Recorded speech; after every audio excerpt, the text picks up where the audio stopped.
Daniel first saw that shop on a rainy night.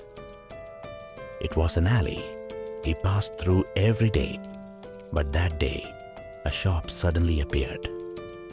A small wooden sign hung at the entrance which read, "Memory Storage Depot. We store what you don't want to remember." He intended to walk past it, but his steps halted. Inside the glass door, the light was soft. A middle-aged man in a white shirt sat behind the counter, as if he had expected Daniel's arrival, and gave him a slight smile. "Would you like to store a memory?" the man asked. Daniel was taken aback. "You haven't been sleeping well lately, have you?" These words sent a chill down his spine. He indeed had been suffering from insomnia for a month, ever since that car accident. "Our service is simple," the man said. "Give us what you don't want to remember, and you can forget." "Will I really forget?" "Completely forget." The man smiled. "But the memory will still be preserved." "Where will it be preserved?"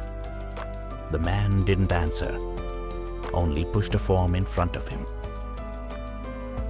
Memory to be stored. Painful memory. Storage duration. Permanent price.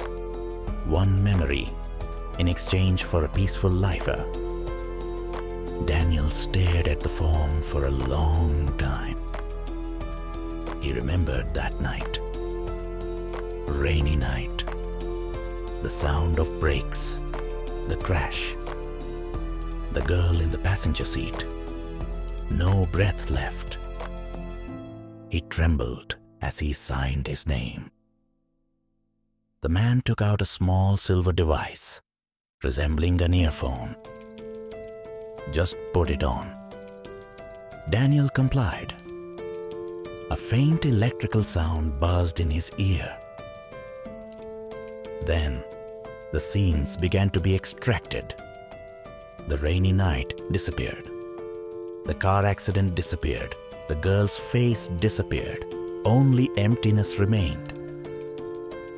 The man removed the device. "It's done." Daniel stood up, feeling relaxed. "Thank you." He left. The rain had stopped. The next day, Daniel woke up feeling like life had become lighter. No pressure, no shadows, just a bit strange. He looked at a photo on his phone. In the picture, there was a girl, but he couldn't remember who she was.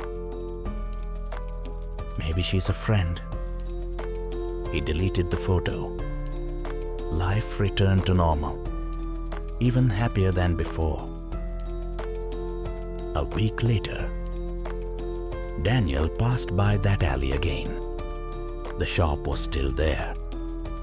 He suddenly wanted to go inside and take a look. As he pushed open the door, the man was still sitting behind the counter. "Welcome back." "Have I been here before?" Daniel asked. The man smiled. "Are you here to retrieve your memory?" "No, I'm just curious." The man was silent for a moment, then said, "Would you like to see the storage room?" Daniel nodded. He was led to the back room. The moment the door opened, he was stunned. Inside were not cabinets, but people. The entire room was filled with people, sitting quietly in chairs. Eyes vacant, like statues. "What is this?" Daniel took a step back. The man calmly said, "Stored memories." "Are you kidding?" "No." The man walked to a woman. "Every stored memory needs a person to bear it." Daniel's pupils contracted. "So, you give us your pain," and we place it in these people." The woman suddenly shuddered. Tears slowly rolled down. She whispered softly, "Don't hit it. Don't." Daniel's heart began to race. That voice. So familiar. The man looked at him. "Would you like to see yours?" He was led to the deepest part. There sat a young girl, head lowered, body trembling slightly. The man said, "She's the one who remembers for you." The girl slowly lifted her head. Daniel was frozen. It was the girl in the photo. Her face was covered in tears. Trembling, she said, "Daniel, don't drive so fast." Daniel's mind went blank. "Who is she?" The man calmly answered, "Your girlfriend." "No way. I don't have a girlfriend."